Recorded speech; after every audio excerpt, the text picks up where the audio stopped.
చెప్తాడనే ఉద్దేశంతో చుట్టుపక్కల గ్రామాల వాళ్ళందరూ ఏవేవో కానుకలు తీసుకొని వస్తున్నారు. ఆయన వచ్చి ఆ గ్రామం మధ్యలో కూర్చొని ఉన్నాడు. ఆ జరిగే విషయాలు, జరగబోయే విషయాలు చెప్తాడనే ఉద్దేశంతో చుట్టుపక్కల వాళ్ళందరూ వచ్చారు. ఆ దారిని పోతున్నటువంటి ఒక గొర్రెల కాపరి కూడా వచ్చి అక్కడ నిలబడ్డాడు. సరే, స్వామీజీ ఇలా అన్నాడు. అక్కడ పెద్ద పెద్ద మేధావులు, విద్యావంతులు, గొప్ప వాళ్ళందరూ ఉన్నారు. ఇలా అనగానే అందరూ ఎవరి మొక్క వాళ్ళు చూసుకుంటూ అర్థం కాదు. సరే, కొద్దిసేపు గొర్రెలు కాదు ఇలా అన్నారు. ఆ స్వామీజీ చాలా ఆనందంతో ఇలా అన్నారు. కొద్దిసేపుకి ఇలా అన్నారు. అందరూ కూడా ఒక మొక్క చూసుకుంటున్నారు. అర్థం కదా. ఆ గొర్రెలు కాపరి ఇలా అన్నారు.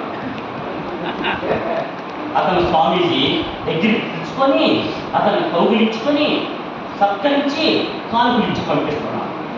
అక్కడ ఉన్నటువంటి మేధావులు వీళ్ళందరూ అదే, ఏ స్వామీజీ అసలు ఏమడిగాడు, మరి అక్కడేం చెప్పాడు, మరి మనకి గురించి అర్థం కాదు, ఏం రాని చెప్పి వీళ్ళందరూ వచ్చి స్వామీజీని అడిగారు. స్వామి, మీరు అసలు ఏమడిగారు, అతనేం చెప్పాడంటే, ఏమీ లేదు నాయన, ఈ సృష్టికి మూలకర్తలు విష్ణు, ఈశ్వరుడు, బ్రహ్మ, ముగ్గురు అన్నారు. అతను అప్పుడే అర్థం కాలేదని చెప్పి మరి ఇలా అన్నారు. ఏం స్వామి అంటే, పంచభూతాలు అడిగాను కాదు, చాలా ఉన్నాయి అన్నాడు.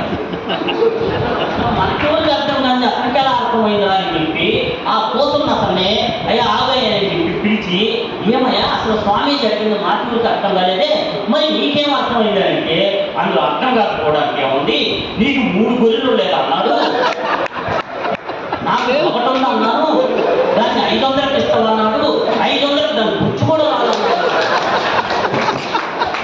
అలా ఎవరికి ఏమి తెలియదనుకోండి, ప్రతి ఒక్కరిలో కానీ మనకి ఏ ప్రోగ్రాం అప్పగించినా కూడా ఆ ప్రోగ్రాంకి న్యాయం చేయాలని వాళ్ళ తపన ఉన్నారు. అయ్యా, గొర్రెను మర్చిపో, గొర్రె బుచ్చును మర్చిపో. చాలా విలువైనది, ఎన్నడూ వృధా చేయగలరు. మనం చాలా దూరం నుంచి పోయేవాళ్ళం కాబట్టి సార్ కూడా ఆలోచిస్తారు. ఇంకా చెప్తున్నా చెప్తా, అందులో ఏం థ్యాంక్ యూ సార్.